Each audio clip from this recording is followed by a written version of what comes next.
Buenas noches, buenas tardes, buenos días. Después de una breve desinteligencia, retomamos las clases y vamos a terminar la primera parte del año, que es la que se refiere a electricidad. Nosotros hasta estos momentos vimos electrostática, donde teníamos eh, campos o teníamos potenciales y inmediatamente esos campos o potenciales quedaban anulados, ¿no? O sea, los electrones inmediatamente se hacían cargo de estas cosas, entonces no teníamos ningún tipo de corriente ni nada de eso. Ahora vamos a asumir que los campos eléctricos o que los potenciales se mantienen en el tiempo. Esto se pudo producir una vez inventada la batería, ¿no? O sea, la batería justamente eso. Para ustedes ahora ya batería deja prácticamente de existir y se convierte en cargador, ¿no? Pero lo que ustedes tienen en un cargador es justamente una diferencia de potencial. Por ejemplo, en el teléfono ustedes tienen 5 volts y esa diferencia potencial es permanente, ¿no? En el caso de la computadora son aproximadamente 20 volts. Eh, y luego tienen, sí tienen adentro de sus dispositivos, tienen una batería que lo que hace es almacenar esa diferencia de potencial y la almacena por un tiempo largo, pueden ser un par de horas, pueden ser, depende si es una computadora, un teléfono, depende del uso, obviamente, ¿no? Entonces, eso sí nos permite tener cargas en movimiento, porque eso mantiene una diferencia de potencial o mantiene un campo eléctrico y lo mantiene por un tiempo largo. Entonces, ahí no tienen más remedio las cargas, los electrones, por ejemplo, que moverse. Y se empiezan a acelerar y empieza a surgir lo que se llama la corriente eléctrica. Entonces definimos corriente, se define con una letra I. La letra I viene de intensidad de corriente, muchas veces se dice la intensidad también, y se define la corriente de una forma muy lógica, es la cantidad de cargas que pasan por una región determinada en un intervalo de tiempo, ¿no? Entonces nosotros, por ejemplo, definimos esta región, este área, la cantidad de cargas que atraviesan este área o sea, en una unidad de área, en una unidad de tiempo, eso se va a llamar corriente, ¿no? Delta Q sobre delta T. Eh, Al igual que en la velocidad, una cosa es definir una cantidad en un intervalo de tiempo y otra cosa es lo que sería la velocidad instantánea, en este caso la intensidad instantánea, que sería la intensidad en un tiempo determinado. Eso hay que hacerlo con el límite cuando delta t tiende a cero, ¿no? O sea que eso sería la definición, esto sería average, en promedio, eh, donde uno durante un tiempo determinado, un delta t determinado, tiene una cantidad de cargas.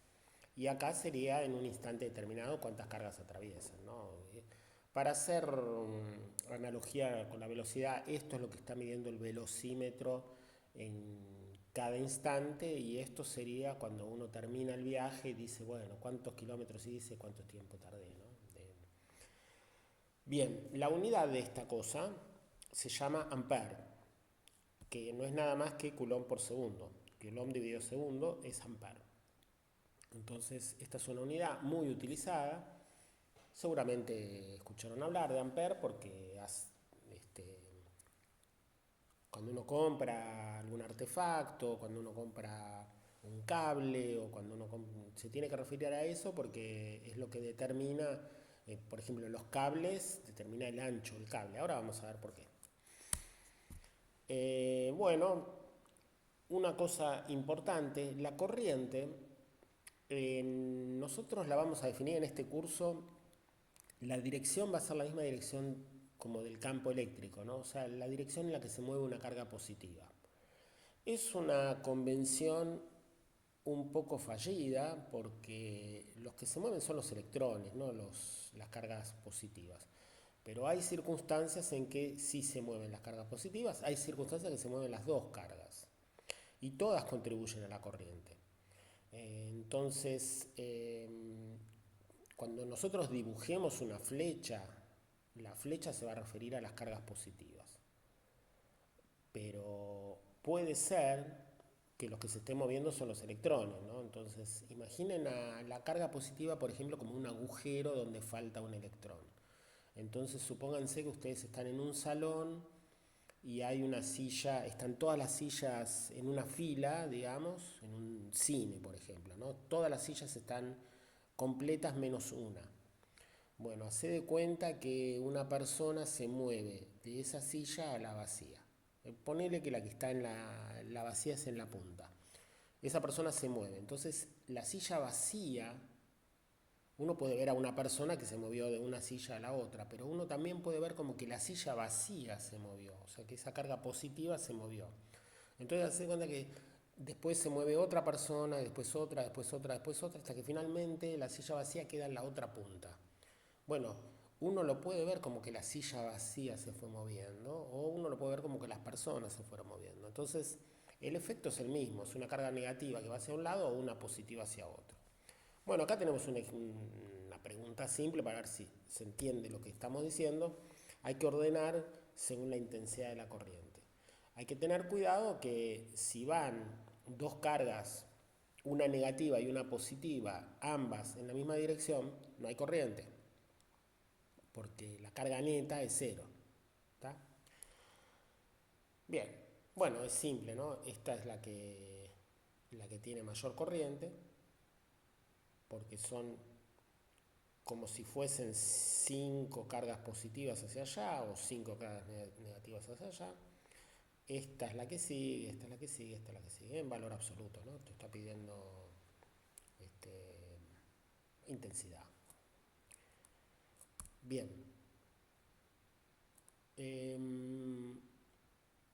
Bueno, acá tenemos otro problema. Se conecta una lámpara a una batería de 12 volts durante 5 segundos y la corriente que circula es un ampere.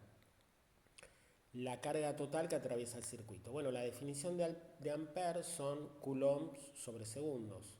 Entonces, si hay un ampere en 5 segundos, quiere decir que hay 5 coulombs.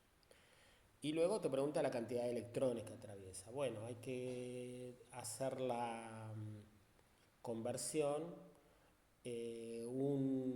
Recuerden que la carga de un electrón es 1,6 por 10 a la menos 19 coulomb. Entonces, bueno, hay que dividir por ese número y por eso le queda un número gigante de electrones, ¿no? 10 a la 19 electrones.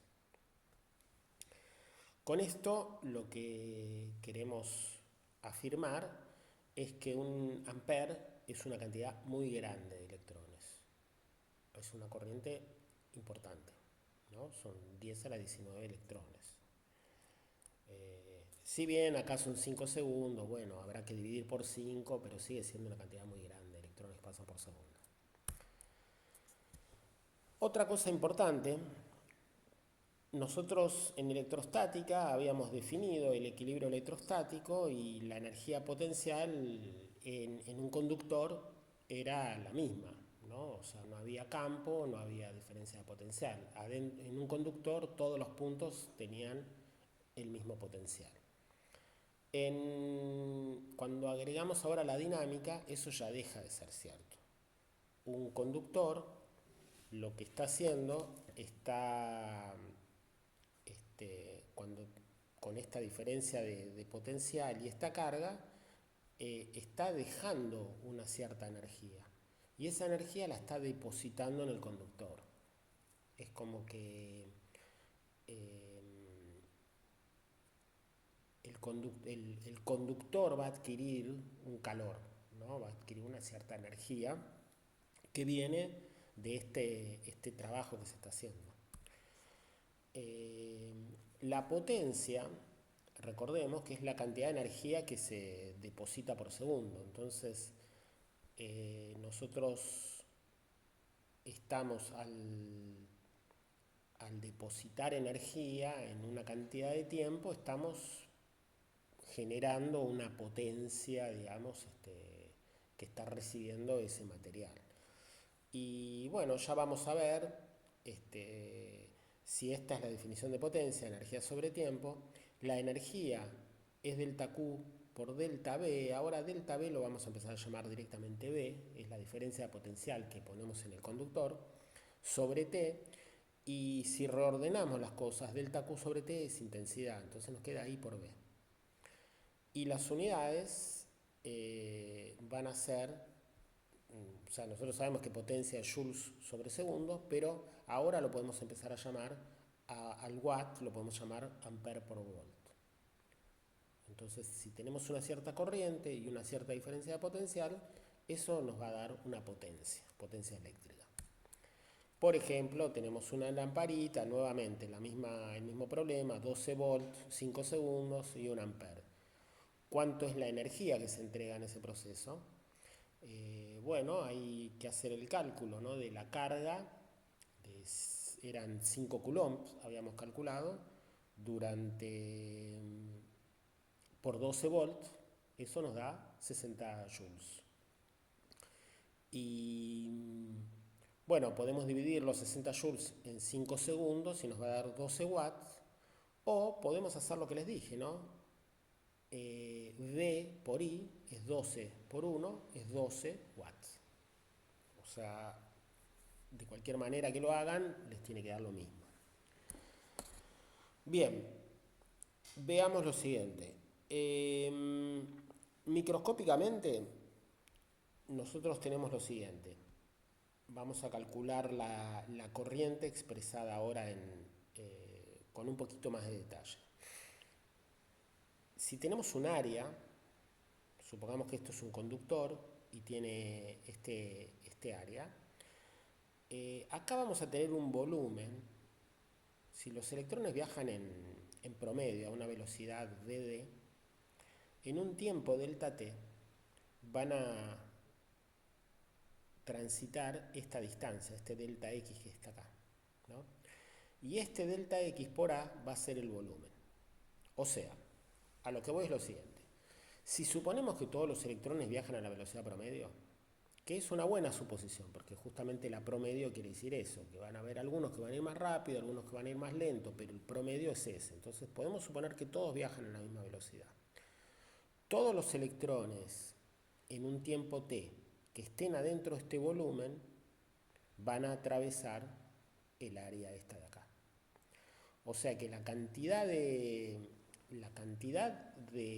electrones, o de cargas, ¿no?, que van a atravesar el área A va a ser el volumen, o sea, área por volumen, por delta X, multiplicada por la densidad.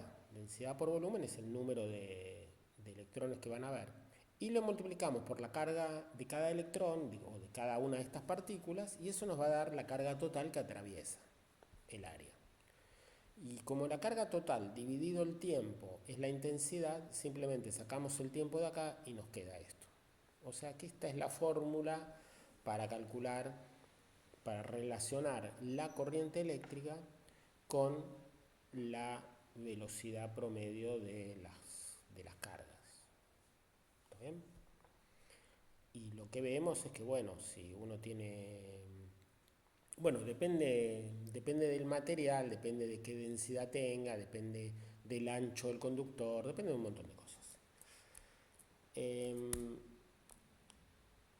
Ahora hay un tema, los electrones en realidad, esta imagen que hicimos recién, no es del todo correcta, en realidad es bastante incorrecta. Los electrones no se mueven como nosotros pensamos cuando uno enciende la luz. Uno ve que instantáneamente uno prende y enseguida nota que está la luz, ¿no? Y a los efectos prácticos es una velocidad tan rápida que no la podemos medir, es prácticamente la velocidad de la luz, una cosa muy muy rápida. Sin embargo, los electrones no se mueven de esa manera en que estamos pensando. Los electrones se mueven con una velocidad que se llama velocidad de deriva, van chocando constantemente. y se van moviendo en, en trayectorias de zigzag muy caóticas e incluso van en sentidos contrarios. Y podemos hacer un cálculo eh, de la velocidad este, que tiene un electrón, o sea, un único electrón, cuando se desplaza. En realidad, si hacemos el cálculo, acá pongo una densidad, pongo un ancho y una corriente determinada, nos da una cosa así, ¿no? Nos da 10 a la menos 4 metros, o sea que un metro de cable tarda, no sé, tarda como, a ver, 10 a la menos 4 metros por segundo, o sea, en un minuto hace, hay que multiplicar por 60, en una hora por 3600, prácticamente tarda más de una hora en recorrer un metro de cable. ¿Tá? Entonces es muy distinta la imagen que tenemos. Nosotros pensamos que apenas uno prende la luz, enciende la luz, el electrón llega a la lámpara. Pero ese electrón tarda una hora en llegar a la lámpara. ¿Okay? Ahora, ¿qué es lo que está pasando? ¿Cómo es que se enciende tan rápidamente? Bueno, eso es lo que vamos a dilucidar ahora. Antes de eso, les presento acá lo que es el voltímetro o el amperímetro. En realidad es un multímetro, es un aparato que hace todo junto. Y no sé si esto ustedes ya lo usaron en laboratorio, pero si tenemos un laboratorio se utiliza mucho. Lo que se hace con esta llave se pone en volt, o se pone en ampere, o se pone en resistencia, o se pone en lo que sea, y se maneja una escala, ¿no? Porque acá tenemos nada más que 3 números y esto puede medir en un muy amplio rango. Entonces la escala te dice si multiplicas por 10, por 100, por 1000, por 0,1, por 0,01. Y bueno, y con estos cocodrilos se coloca donde uno quiere medir. Y podemos medir tanto la corriente como la diferencia de potencial. Para medir, si queremos medir diferencia de potencial, por ejemplo acá en esta lámpara, lo medimos lo que se llama en paralelo. O sea, un extremo toca con un extremo y otro extremo toca con otro extremo. O sea, ponemos el voltímetro en paralelo a la lámpara. Si queremos medir la corriente, lo que hay que hacer, hay que abrir el circuito y hay que colocar el amperímetro. ¿Qué quiere decir abrir el circuito? Bueno, acá tenemos la batería, acá tenemos la lámpara, y fíjense que en lugar de que el circuito sigue y nuevamente a la batería, lo que se hace, se abre el circuito, pasa por el amperímetro y sigue hacia el otro extremo de la batería. Esto que está acá y esto que está acá es equivalente. Esto es el simbólico y esto es lo que ustedes verían en un laboratorio, ¿no? Cómo se coloca el voltímetro y cómo se coloca el amperímetro. Este aparato tiene la característica de que no molesta a nuestra medición, o sea, el sistema no se tiene que dar cuenta que estamos midiendo, que lo estamos midiendo. Entonces, por acá, cuando ponemos un voltímetro, no debería circular prácticamente ninguna corriente, debería pasar todo por acá, porque si no estaríamos quitándole corriente a la lámpara y estaríamos midiendo algo que no es lo que está pasando. Y por otro lado, cuando lo ponemos acá, el circuito no se debería dar cuenta de que tiene un amperímetro. Esto, en otras palabras, va a decir que el voltímetro tiene una resistencia infinita, o sea que la corriente no pasa por acá, y el amperímetro tiene una resistencia cero, o sea que toda la corriente pasa por acá y no perturba en absoluto al sistema. Eso sería un aparato ideal. Por supuesto que no es lo que ocurre, pero es bastante cercano a lo que ocurre. Y bueno, en algún momento dije la palabra resistencia, entonces vamos a ver qué significa resistencia. Resistencia es que cuando uno coloca una diferencia de potencial en los extremos de un cable, espera recibir una corriente. Ahora, esa corriente va a variar de acuerdo a el material, de acuerdo a las propiedades del material, y eso se va a llamar resistencia. Para dar el ejemplo, puse esta foto del colectivo porque supongamos, me quiero referir a un colectivo, pero no un colectivo normal, sino un colectivo en Constitución o en alguna de esas estaciones donde hay mucha gente que sube y mucha gente que baja en el mismo lugar. Entonces imagínense que tenemos acá, la gente empieza a subir y la gente empieza a bajar, ¿no? Con una, como si fuera una corriente constante. Entonces ahí ya tenemos la primera pista de lo que les dije antes. Instantáneamente uno empuja a un tipo acá y sale otro por acá. Pero la velocidad con que se va a mover un tipo desde acá hasta la puerta puede ser una hora, ¿no? O sea, esta persona se está moviendo en una forma media caótica y va a tardar un montón de tiempo, pero no importa, la corriente circula. Imagínense un fluido, imagínense un, no sé, un dulce de leche, que apretás de acá y sale de acá, pero una partícula determinada va a tardar mucho en recorrer, va a tardar mucho en hacer ese recorrido.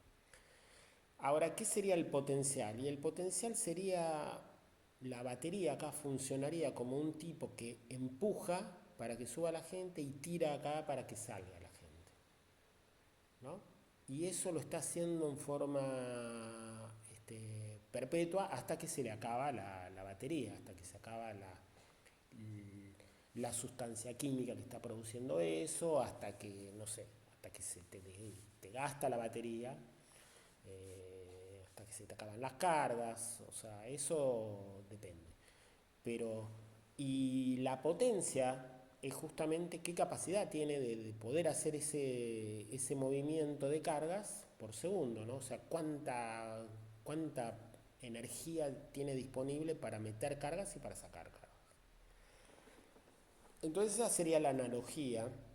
Y por supuesto, como ven, no, uno puede empujar acá y sacar acá tipos, pero las características del material van a determinar la cantidad de corriente efectiva que puede haber, ¿no?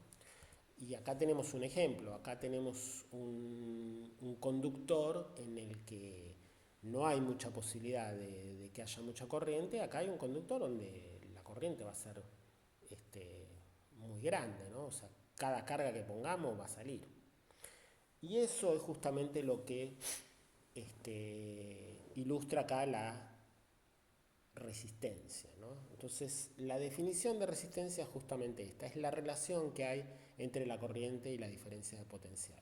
Esta ley se llama ley de Ohm, este es Ohm, y es una ley muy importante en electricidad, que dice justamente esto, ¿no? Que básicamente lo que te está diciendo, esta es la definición de resistencia. Si tenés una resistencia muy alta, a la misma diferencia de potencial vas a obtener poca corriente. Y si tenés una resistencia muy baja, dada la misma diferencia de potencial, vas a tener mucha corriente. Entonces esa relación es la que se llama resistencia.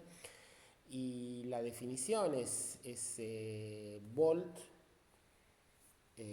pasamos R para acá y te queda la I para abajo, o sea que es volt dividido en ampere.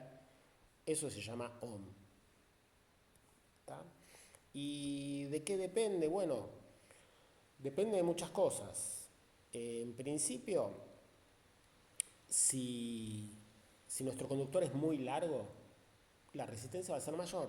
O sea, la cantidad de corriente le va a costar más llegar de un lado a otro. Eso es lógico, ¿no? Y si el conductor es ancho, la corriente va a ser menor. ¿Por qué? Porque los electrones van a circular con mayor facilidad, no van a chocar tanto y van a poder circular mejor. Entonces, es directamente proporcional al largo, inversamente proporcional al ancho, y dependen del material. O sea, hay materiales que tienen muchos electrones disponibles, hay materiales que tienen pocos electrones disponibles para hacer este movimiento, y eso se va a llamar resistividad. O sea, esto es una característica del material que, bueno, acá tenemos una tabla. Fíjense, esto esto es metro cuadrado, o sea que esto dividido metro me tiene que dar ohm. Significa que esta cosa es ohm por metro, ¿no? Y bueno, y acá vemos cosas notables, ¿no? Por ejemplo, el cobre tiene una resistividad muy pequeña, 10 a la menos 8, pero el vidrio tiene 10 a la 14, ¿no? O sea, es una resistividad enorme. Significa que a los electrones les cuesta muchísimo circular por un vidrio o por sulfuro o por cuarzo, pero en estos metales la resistividad es muy pequeña. Bien, acá tenemos un símbolo de la resistencia. Las resistencias se hacen con de esta forma.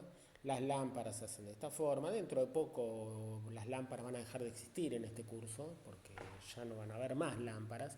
Pero las lámparas,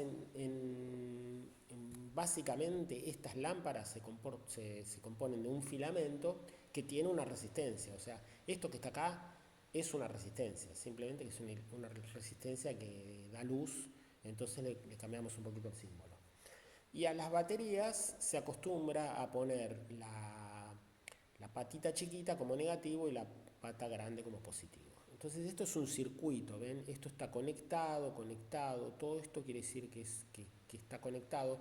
Este punto significa que esto es o sea, todo esto, este cable, y es estos cables de acá, ¿no? Es un único punto.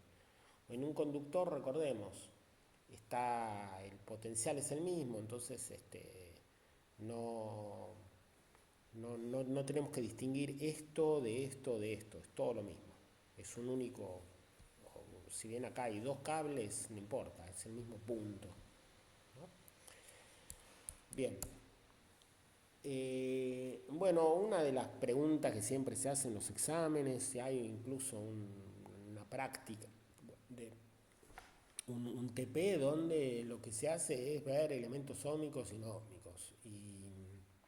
Y bueno, el elemento óhmico quiere decir que cumple con la ley de Ohm. La ley de Ohm es una ley lineal, o sea, la corriente y el voltaje es una relación lineal y pasa por el cero, ¿no? O sea, cuando delta V es cero, la corriente es cero. O sea, tiene que ser una recta como esta y la pendiente es 1 sobre R.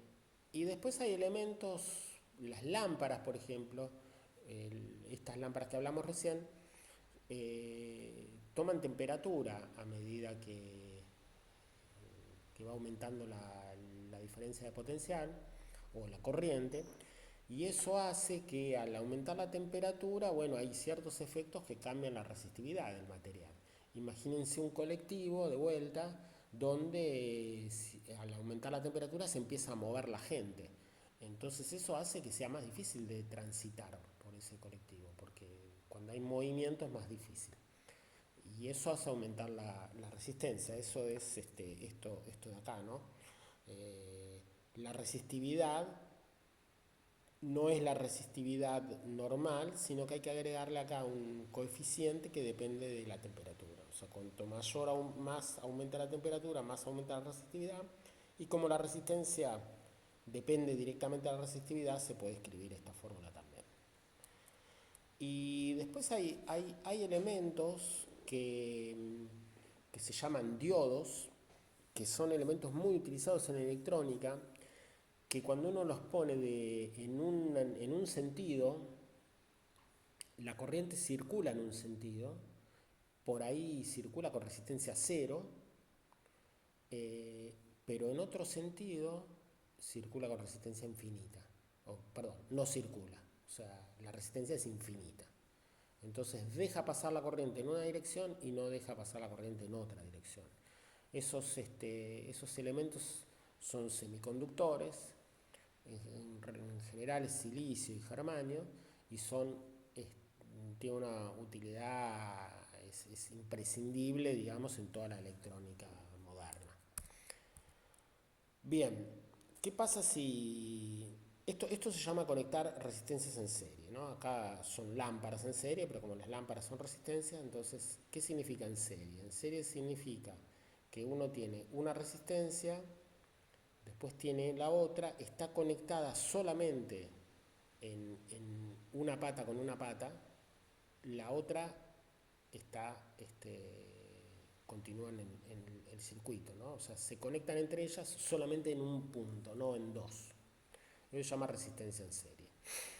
Cuando tenemos resistencia en serie, la diferencia de potencial que generamos con nuestra batería, la energía se conserva, ¿no? Entonces, diferencia de potencial, recuerden que es energía de biocarga. Entonces, hay una diferencia de potencial en una resistencia y una diferencia de potencial en otra, y la suma de estas dos me tiene que dar la energía total, ¿no? La diferencia total.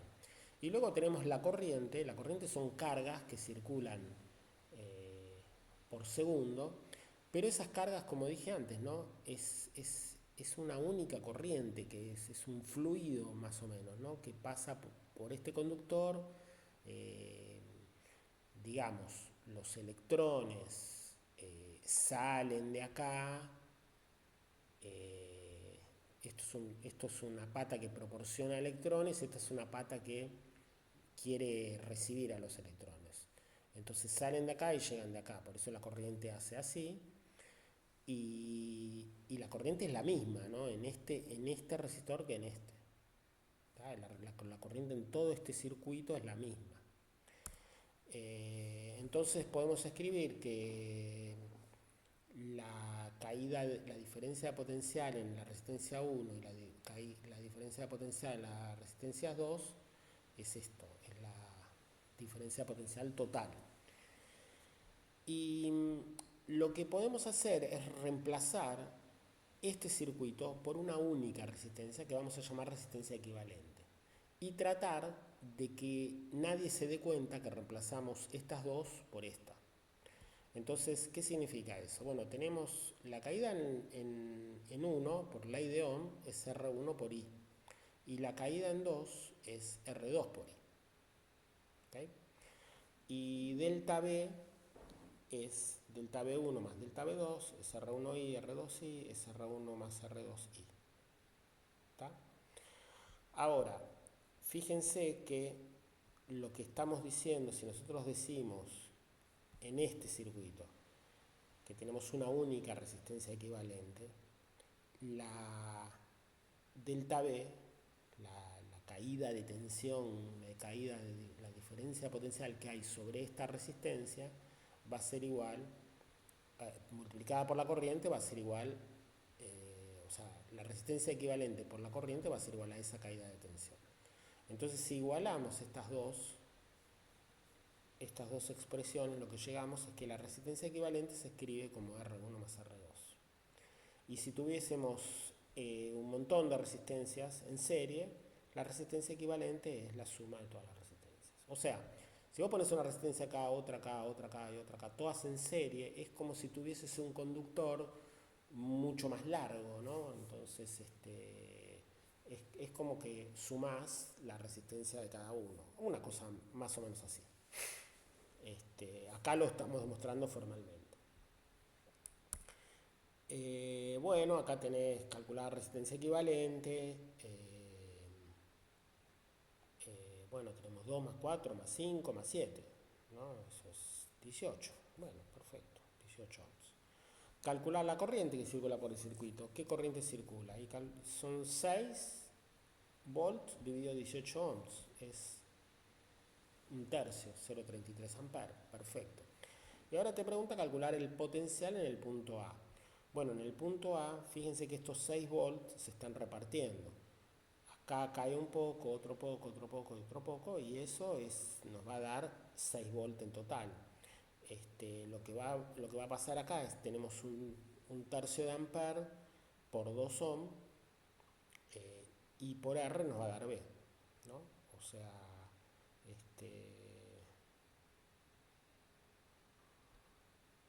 lo que cae acá es 2 2 tercios.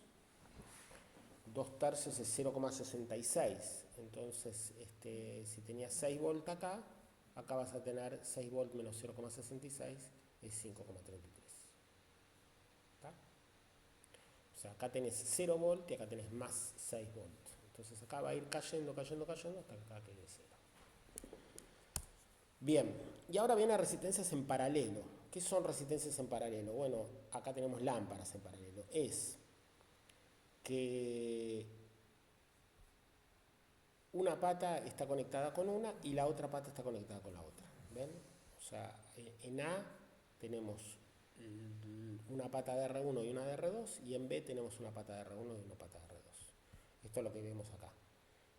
Tenés una pata de R1 unida a R2 y la otra pata está unida a la otra pata. Y a su vez estamos colocando eso en contacto con una batería, que eso es lo que nos está diciendo acá. Bueno, en este caso tenemos algo completamente distinto. ¿Por qué? Porque esto es un conductor. Este punto, este punto, este punto es el mismo punto. O sea que el potencial acá, acá y acá y acá es siempre este. Y acá el potencial es el mismo. La corriente no, la corriente, los electrones que salen de acá, o las cargas positivas, si quieren ver que salen de acá, cuando llegan a este punto A, se bifurcan. Un poco de esa corriente pasa por R1 y otro poco pasa por R2. En este caso, la suma de las corrientes tiene que ser la corriente total, y la caída, la diferencia potencial es la misma, ¿no? O sea, es un caso bastante diferente. Entonces, si reemplazamos esta resistencia en paralelo por una única resistencia y no queremos que el circuito se dé cuenta, ¿qué es lo que pasaría? Bueno, en primer lugar planteamos las ecuaciones. Ahora decimos que I1 más I2 es I, ¿no? O sea, acá vemos, ¿no? I1, I2 tiene que ser la corriente total. Y en este caso, esa corriente total sería V dividido R equivalente, ¿no? Si tuviésemos una única resistencia es V sobre R. Bueno, entonces ahora tratamos de escribir esto de alguna manera. Escribimos I1 es delta V sobre R1. ¿Ven? Acá tenemos delta V sobre R1. I2 también es delta V sobre R1 porque la diferencia de potencial que hay sobre R1 y R2 es la misma, es delta V siempre. Esto es un cable, es un punto. Entonces ahora sumamos las dos corrientes, delta V sobre R1 más delta V sobre R2, sacamos factor común, nos queda delta V 1 sobre R1 R2. ¿Y qué es lo que obtenemos? Bueno, lo que obtenemos es que 1 sobre R equivalente es igual a 1 sobre R1 más R2. ¿No? O sea, si igualamos este I con esta I de acá, nos queda esto. Y para el caso en que tengamos un montón de... Acá no es serie, perdón, acá es paralelo. En que tengamos un montón de resistencias en paralelo, tenemos varias. Entonces, 1 sobre la resistencia equivalente va a ser igual a 1 sobre R1, 1 sobre R2, 1 sobre R3, todo eso se suma. Es interesante que la resistencia va a ser menor que la menor de todas las resistencias. ¿Por qué?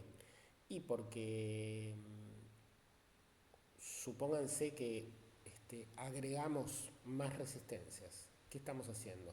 Y estamos facilitando más el pasaje de las cargas. O sea, cuanto más resistencia pongamos, más facilitamos el pasaje de cargas. Entonces, si yo tenía una resistencia y pongo otra que es más chica, y bueno, la mayor parte de la corriente va a pasar por acá, pero también va a pasar por acá. O sea que va a ser, la resistencia total equivalente va a ser menor a la menor. ¿Está? Bien. Y bueno, acá te pide, por ejemplo, tenés una resistencia de 3, una de 6, una de 9. Ya por regla general tenemos que entender que la resistencia equivalente va a ser menor a la menor. O sea, si nos da 8, está mal este ejercicio. Entonces, ¿qué hay que hacer? Y bueno, hay que hacer un tercio más un sexto más un noveno, dar vuelta a eso y nos va a dar 1,6. Calcular la corriente total. Bueno, la corriente total va a ser 18 dividido 1,6, que nos va a dar 11 amperes. ¿sí? O sea, la corriente total va a ser como si esto fuese una única resistencia, calculamos y nos da la corriente total. Y ahora nos pregunta I2. Bueno, ¿qué hay que hacer en I2? Y hay que hacer 18 dividido 6. Eso te da 3. ¿Esta cuánto vale? Y esta vale 18 dividido 3, o sea que acá va a ser 6, acá va a ser 3, acá va a ser 2, sumas todas esas corrientes, te tiene que dar 11. ¿Está? Y bueno, y después todos los exámenes de previa, finales, qué sé yo, tienen circuitos. ¿Qué son circuitos? En realidad son una serie de resistencias que se ponen de distintas maneras. Y lo que hay que hacer es simplemente simplificar. Por ejemplo, acá tenemos una de 4 y una de 8 en serie. ¿Qué se hace? Se pone una única resistencia de 12. Acá tenemos una de 6 y una de 3. ¿Qué se hace? Y se pone una única resistencia de 2. Y luego que tenemos 12 y 2 es una única de 14. O sea que todo esto entre A y C lo podemos reemplazar por una única resistencia de 14 ohms. Bien. Finalmente vamos a repetir algo que dijimos recién, la energía química de la batería se transforma, esa energía se la estamos dando a los portadores de carga que van a adquirir una energía cinética y esos portadores van a perder esa energía cinética chocando. O sea, finalmente esa energía va a pasar al conductor y se va a calentar. Y eso se va a llamar efecto Joule. O sea, lo que va a pasar es que acá esta resistencia se va a calentar, simplemente se va a calentar. Y así funciona la estufa eléctrica. Funciona precisamente de esa manera, o sea, es algo que estamos buscando. Estamos buscando poner ahí una resistencia muy alta y, bueno, ahora vamos a ver. Entonces podemos convertir energía química de la batería o de la usina eléctrica, de lo que sea, en energía térmica. Y esto lo pusimos recién, ¿no? La diferencia de potencial va a ser, la energía va a ser diferencia de potencial por carga y la potencia va a ser esto dividido tiempo. Entonces cuando dividamos por tiempo, esto es corriente, o sea, V por I nos va a dar potencia. Si escribimos la ley de Ohm, I es V sobre R, o sea que podemos decir que potencia es V cuadrado sobre R, o otra cosa que podemos hacer es dejar la I y escribir V como I por R. Entonces nos queda I cuadrado por R. Entonces esta es la relación que nos da la potencia con la resistencia. Cuidado que en algún caso la resistencia va a estar en el... Las dos fórmulas nos van a dar el mismo resultado, ¿sí? Pero por eso no quiero decir que cuando uno pone más resistencia aumenta la potencia. Es incorrecto decir eso. Hay que ver qué es lo que está quedando fijo. Si está quedando fija la corriente o si está quedando fija la diferencia de potencial. Bueno, por último les dejo unas preguntas para que las piensen. Supongamos que tengo que iluminar la avenida Rivadavia, desde el 1 hasta el 17.000. Tengo que poner, qué sé yo, 58.000 lámparas. ¿Cómo las pongo? ¿En serie o en paralelo? ¿Cómo conectaría tres lámparas iguales? Si quiero que el consumo sea el menor posible. ¿Cómo conectaría? Supongamos que tengo dos lámparas de 50 watts y una de 100.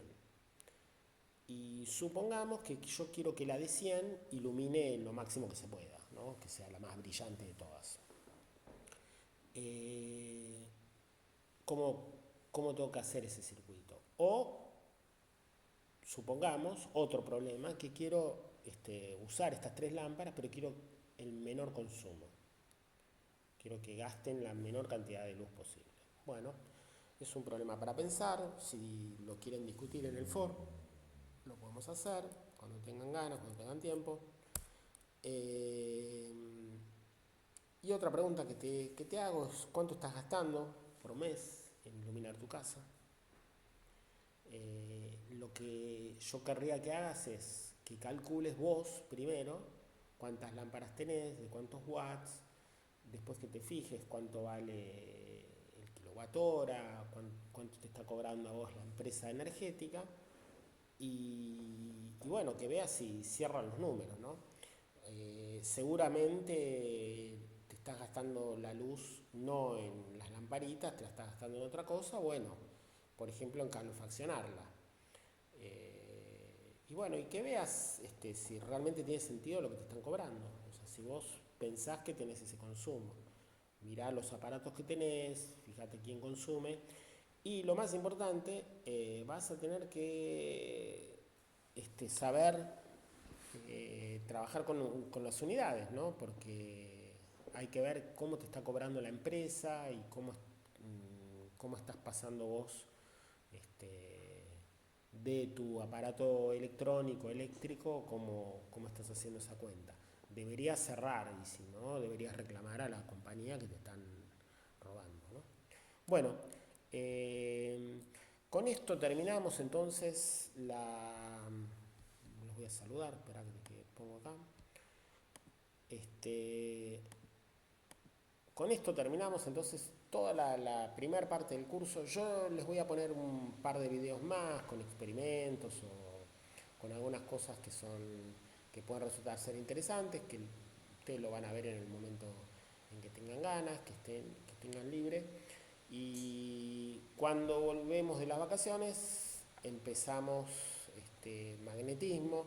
Es un tema muy interesante, es un poco más complejo que lo que vimos, pero, pero bueno, vamos a aprender cosas interesantes, muy aplicadas y si tenemos suerte y vamos bien, vamos a poder ver un poquito de física cuántica, de física moderna y me gustaría también, ahí hay mucho tema para que ustedes hagan su aporte personal, o sea, vamos a ver si trabajamos con una modalidad parecida a la que hicimos con los recursos energéticos, a ver si podemos ir preparando algunos temas donde ustedes cuentan cosas interesantes que les importe más a ustedes que a mí darles, bueno, estudia esto, no, estudia lo que a vos te guste, ¿está?